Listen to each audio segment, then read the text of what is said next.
I recently had a moment where I realized that I physically cannot give 100% to every aspect of my life.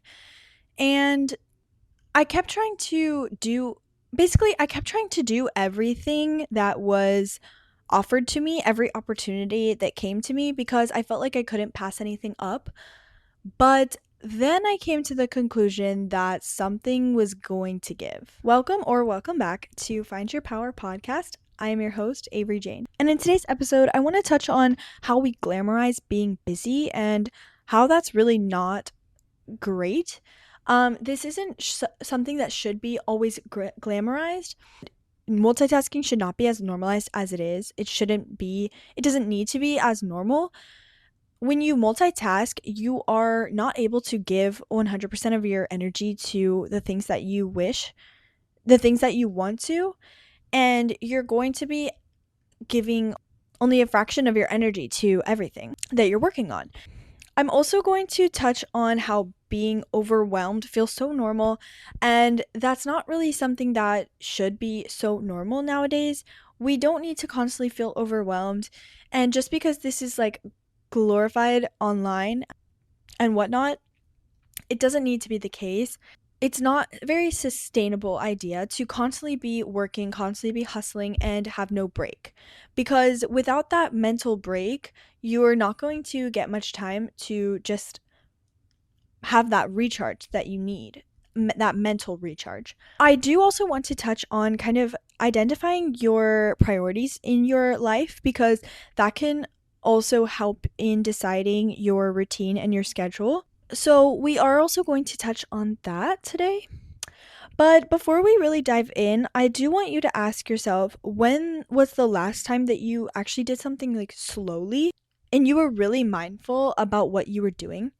Or if that question kind of seems very broad in general, think about the last time that you can remember sitting down to have a meal and just eating. Like, not working on an assignment if you're in college or a work assignment, or not scrolling on your phone. Now, don't get me wrong, I love to be an iPad kid and watch my Netflix shows while I'm eating dinner.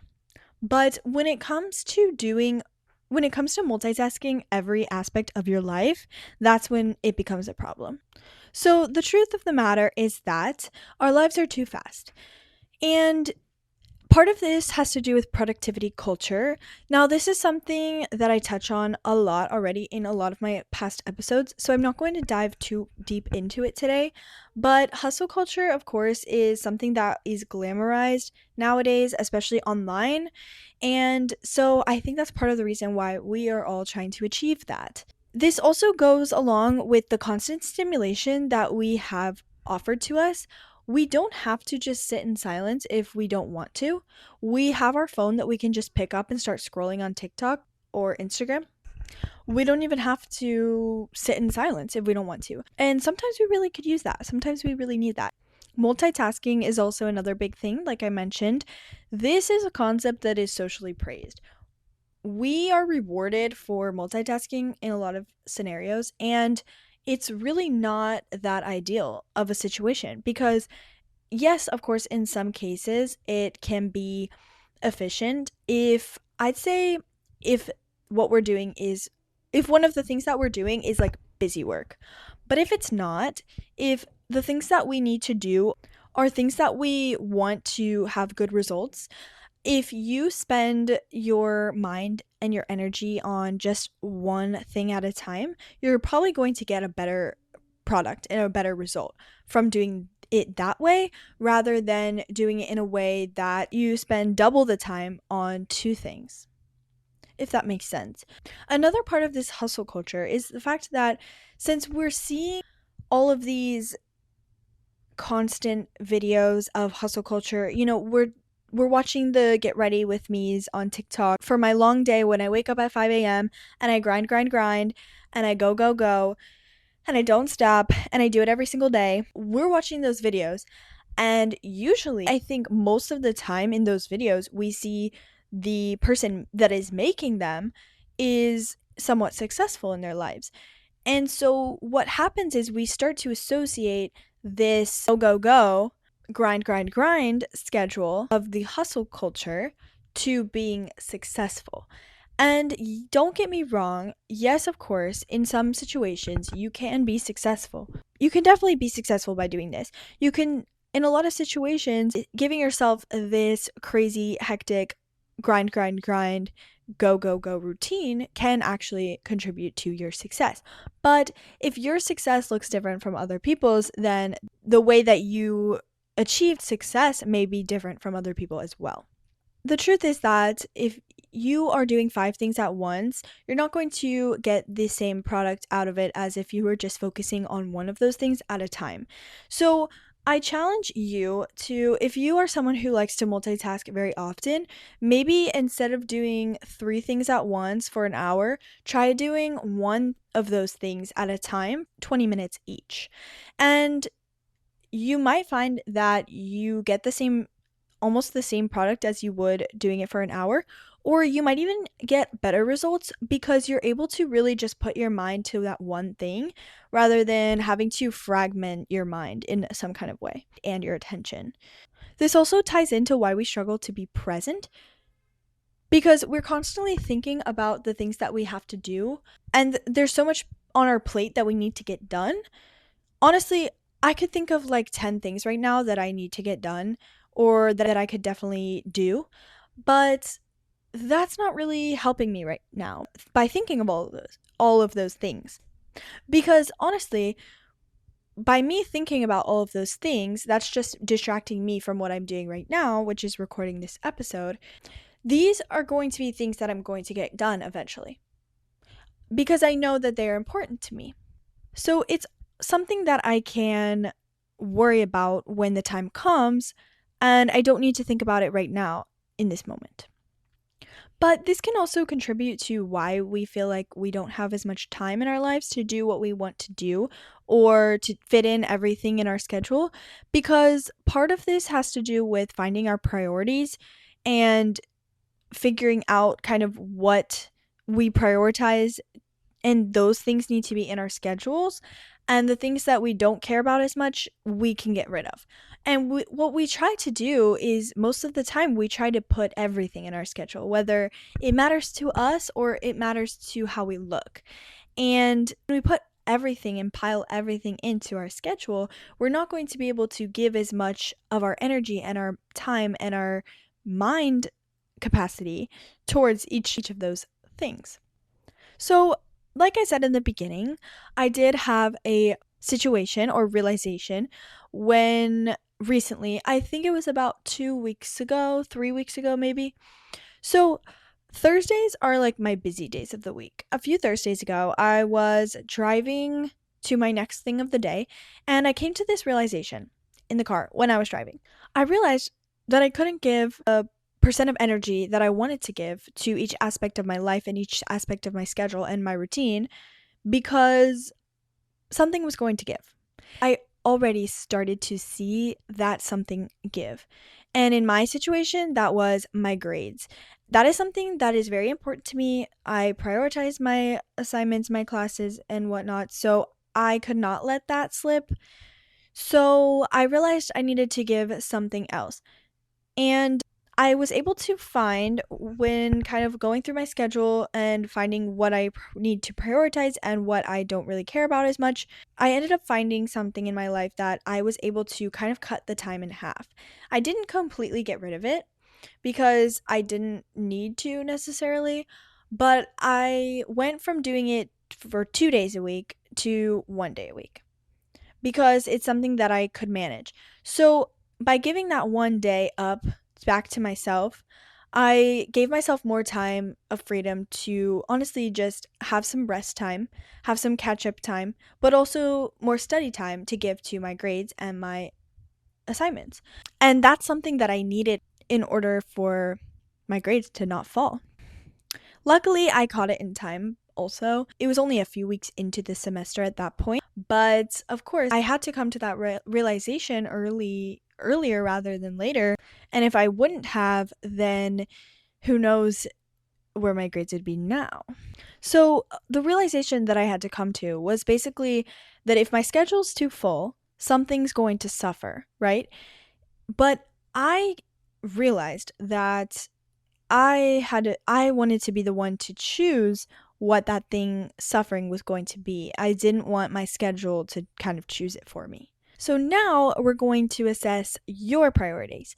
And I want you to really think about these while I go through some categories. So, the first step in establishing your priorities and making a nice set schedule and routine for yourself is going to be identifying your non negotiables. When it comes to identifying your non negotiables, maybe is one of yours health related. So, this could include going to the gym, going for a run, whatever you may do throughout your weekly or daily routine that contributes to your health. That's something that you maybe want to keep in your routine. Another one is your career. Of course, this partly has to do with being able to make money, but also your growth as well, growing within your career. Maybe you want to grow within your career, so you're going to spend more time with it. And then relationships. Are there any relationships in your life that you definitely find non negotiable? Whether this is friends, family, whether you have a partner, especially if you do have kids as well. These are things that you want to include your time spent with these people or your attention spent with these people, your attention given to these people, because these are things that you definitely want in your daily or weekly routine and you are not going to get rid of and you're not going to let budge or give. Maybe growth is one of your non negotiables. This might include if you're in college, maybe taking classes, the classes that you're taking. Maybe this is growing within your job, like I mentioned before, or maybe this is just growing as a person, not related to career at all, learning a new language or reading books. Whatever this may be for you, is this maybe something that you put into your non negotiables in your daily routine or weekly routine? And lastly, rest. Rest is one that I hope we all have in our non negotiables list. And this does not just include sleeping. With sleeping, I'm hoping that if you are at least a woman in college, you should be getting 7 to 9 hours a night ish. I believe it's somewhere around there. I think that women need a little bit more, but I'm not exactly sure, and I'm not a doctor yet. Maybe one day, but sleep isn't going to be my specialty, anyways. If you are a man, then maybe that's a little less for you, but hey, if you're hitting that 6 to 9 hours, then props to you. Keep doing it. Anyways, rest does not just include these hours of sleep, it also includes this mental quietness that you need every day because you do need to let your mind kind of recharge. The thing is that as kids, we didn't really like quiet time. But as adults, we actually need quiet time. Our minds need some time to just be quiet and kind of just recharge and reset. And this doesn't really just mean being in your room, on your phone, or on your laptop. This means like sitting in silence for a few minutes, like just letting your mind wander. Now, step two of finding your non negotiables to set your routine, your ideal routine and schedule, is going to be to ask yourself if you had to remove 3 things this week, what would they be? Now, 3 things might sound like a lot, but like I mentioned for myself, I was able to find something that I could just kind of split in half the time.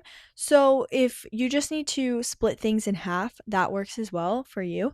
But whatever you need to do, kind of find things that you are able to take away and eliminate. Of course, be realistic. I would love to take away having to do the dishes from my routine, but unfortunately, that's not very realistic for me. So, taking away things that you don't really need, but you might not enjoy anymore either. And the step 3 is going to be ranking what actually matters to you long term. So, you can't prioritize everything, but when you think about your future self, I want you to kind of I want you to kind of think about the things that your future self would be happy that you're doing right now in your routine. Because these are the things that are really going to make your future self proud and you're going to thank yourself later for doing these things in your routine. And when you're thinking about these things, it's important to recognize what looks good to other people and what actually feels good to you in your life and in your routine, what actually moves your life forward, because that's what's going to matter the most when it comes to your future self and living the life that you want to live. So, now I want to talk about why we feel like we don't have time. The reason that we usually feel like we don't have any time is actually not because we don't have time. The thing is, it's not always that we don't have time, it's that we haven't decided where this time is going yet and the right places for this to go. So, the priorities that we mentioned just a minute ago are going to be the places that you want the most of your time to go, your non negotiables, maybe. So, usually, the reason we feel we don't have time is because we kind of have these poor boundaries set in place for determining the time that we spend in each area, as well as the things that we are doing that actually matter to us or not. So, putting up boundaries for yourself is honestly a very good start. This is something I had to realize as well, because once you kind of put these boundaries in place, when you decide that doing something for an hour or two that you're only doing for someone else, really, and you're not doing for yourself, and it would put you back, maybe put that boundary up and say no to those plans. Another reason we might not feel we have time has to do with being a little bit disorganized in our scheduling. This can be solved by maybe a calendar. That's an idea. Also, overcommitting to things that we can't actually fit into our schedule. If we have a bunch of commitments back to back, to back, to back, to back, to back to you. I had to pull that out. Charlie XCX. Anyways, if we're overcommitting to too many activities, then this is going to be a problem. If we commit to too many plans, we're not going to be able to make all of them a lot of the times. And then we're going to feel like it's the time that we are losing rather than the fact that we just overcommitted ourselves. This kind of ties into not planning things realistically. It's the same concept. If you make plans that you underestimate the timing that they're going to take each time, or maybe something that I kind of do and I have to kind of try to fix for myself personally is making a plan of something and maybe leaving at the time that I plan to leave. Sometimes I keep staying longer and staying longer if I'm like with friends or something and I actually need to get stuff done after that. Or maybe it's also sometimes I don't give myself time for mental energy, which is the last biggest factor that comes with feeling like we don't have time, because when you don't account for your mental energy that you're going to have, that's when you struggle. For me, sometimes I try to make plans for after work or after a long day of school, and then it comes time for it, and I don't really count in the fact that my mind is not really ready for that anymore, and it's kind of just tired and it wants to chill. That's the part that can be a little complicated sometimes because we like to make plans when we're all excited, we're all energized, and then it comes time for the plans and we are not feeling the same way. That's why canceling is totally okay. I'm a big supporter of setting boundaries, even if that means flaking sometimes, because at the end of the day, you do need to prioritize your mental health and your own time. And I'm not saying make plans with a bunch of people and then just cancel all the time. Of course, be respectful of the other people's time as well. That's a big one. But if you really feel the need for your mental energy to cancel, a lot of times it's going to be more beneficial for you and for your friend to cancel, because you don't want to be like half asleep the whole time you guys are hanging out, because that's no fun for either of you. Finding practical and efficient time management is very important, especially if you are in college, because when you're out of college, like post college, that's when things get pretty real when it comes to time management. So, I'm going to kind of guide you on some tips that I'm hoping can help you organize your time management a little bit better. So, first, it might be beneficial to incorporate some time blocking. This this means like assigning tasks to specific times. I like to do this when it comes to classes already. In college, that's something that's already given to you, and that's something that you can kind of practice working on when you are in college, setting those specific times to go to class and then actually making the effort to do that and attend. And a calendar can really help with this. I honestly just use the Apple calendar on my phone. I don't use it for everything. I know a lot of people do like to use the calendar to set their study time, set their nap time, set their lunch time, and their classes and all that in between. Personally, I just use it to have my class schedule and also if I have like doctor's appointments and whatnot, and also my work schedule. But if I have any plans for like a hangout, I'll put that on my calendar if it's like a long time in advance or it's maybe with friends I'm not as close with. But if it's something spontaneous, I'm not going to freak out if it's not on my calendar. So I don't put everything. I don't need to put the times that I eat or anything on there. But to each their own. I know some people like to do that. So if that helps you.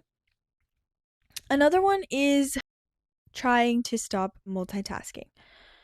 Now, I don't know if it's very realistic to say that nothing should be multitasked, but definitely trying to practice only like single tasking, using your mind to do only one activity at a time. This might go a long way for you, honestly. Another tip could be to schedule some white space. What I mean by this is that not every hour needs to be productive. So sometimes you can just have a little mental break. Even 10 to 15-minute break occasionally throughout the day can be really beneficial for you. So, for me personally, I don't meditate, but if that's something that you want to do, then you should totally do it. I did have a meditation phase in my life. I believe it was in high school. I tried it for a few months, I think it was. I used the app Headspace, the one with the little orange icon, I think. But it worked for me. I'm not exactly sure why I stopped. I can't really remember, but it was something that I didn't really notice significant changes, but then again, I didn't write anything down that I noticed or anything. It was just something I was trying out. But if this is something that you want to try, I definitely give it a shot. If it's something you've tried already and it didn't work out, maybe try it again. I don't know. It could work for a second time. But either way, even just giving your mind a little rest doesn't have to be called meditation. Right now, I do this when I'm having a really busy or hectic day. Whenever I'm driving in the car is when I take my mental break. Now, yes, you might say, okay, but Avery, you're literally doing something already. Like you're driving. It's true. I'm driving. But I think a lot of times when we're driving, we also listen to stuff. We listen to the radio, we listen to a podcast, we listen to an audiobook, we talk on the phone, whatever. I try to have silence in the car. Maybe my windows are down, maybe they're up, but it's silent. And yes, I'm focused on driving, but we all know that some parts of driving don't require such demanding attention, like when you're at a red light, a stop sign, or I don't know, driving through your own neighborhood. Things like that that kind of let your mind wander a little bit. I think it does really help my mind take a break from the noise. So maybe you can try this out if you don't do this already as well. Another idea is a weekly reset. Like every Sunday, you can review your goals, adjust the schedule, and cut out of your schedule what's not serving you. Or also kind of identifying your priorities and then re examining them each week because, sometimes they might change. So, this one might be a good idea as well. And lastly, energy based planning. This is something I definitely do when it comes to filming podcasts just like these, or honestly, just studying too. If I have high energy, I'm going to do the tasks that are better for me to do when I have high energy. So maybe that's studying or recording like this, or even writing my outline for the podcast, whatever I'm doing that might require more energy. And then when I have low energy, I might do slightly less mentally consuming tasks. Like maybe it's an assignment I have for one of my easy classes online, or maybe it's reading an article that I need to read for one of my classes, just something a little bit less demanding on my brain.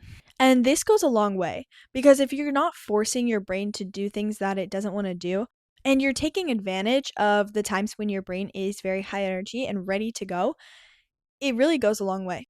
Now, like I mentioned before, when you're in college, you kind of are on a little bit of a routine that was slightly built for you. And especially if you are not working while you're in college, then a lot of your schedule is going to be freed up, and you maybe don't need to plan it out day by day as much because you can kind of fit in everything you need to do for the most part. But the reality of it is when you get out of college and you go get a job, you're going to have a much busier schedule that might require a little bit more time management skills. Things like full-time jobs, bills, relationships, possibly kids someday, depending on whatever you want, and also less structured time than when you're in college. Because if you're in college, you're likely taking classes in person.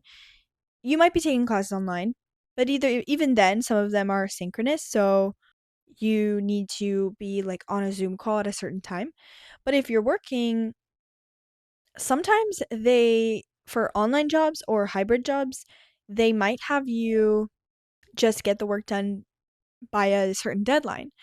And then it's a lot easier to procrastinate.